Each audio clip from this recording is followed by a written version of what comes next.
Un duello che sarà fino alla fine, sprecare opportunità può essere fatale. Oggi un altro gradino può essere messo a posto. Amici di Localcio Plus, un saluto da Salvo Geraci, benvenuti al Giovanni Aloisio di Misilmeri, Aspra Sommatinese, settima giornata di prima categoria siciliana girone B. Adesso arriva Palazzo, ora sì per Vitrano.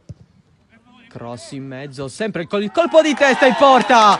C'è la rete dell'Aspra con il colpo di testa ancora una volta di Mattia Barbera. È il terzo in 3 partite. Vuole fare bene. Lancio lungo. Forse un tocco col braccio per la conclusione che finisce in porta. Vitrano.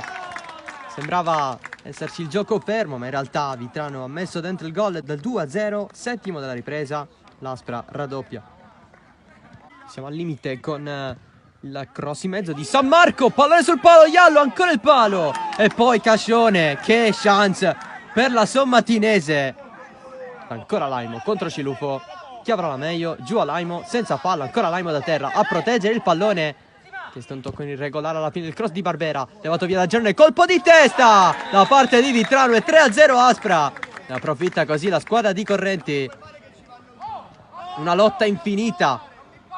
Cilufo si gira, poi riceve il pallone, il passaggio in profondità per la messa in mezzo e il gol da parte di Lococo, che è entrato poco fa e segna il gol del 4-0.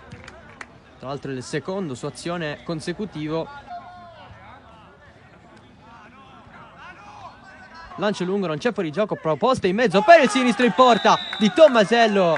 Il gol dell'Aspra con Tomasello, anche per lui c'è la gioia. 5-0. Palo d'Amico in avanti, c'è lo scambio con Lococo. Palo d'Amico è in area, vuole segnare, Palo d'Amico avanti palo e poi il pallone capita in porta. Un'autorete da parte della Sommatinese. 6-0.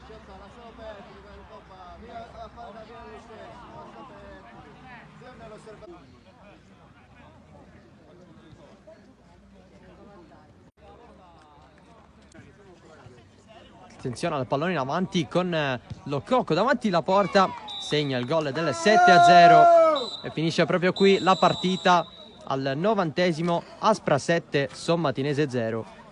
Un dominio assoluto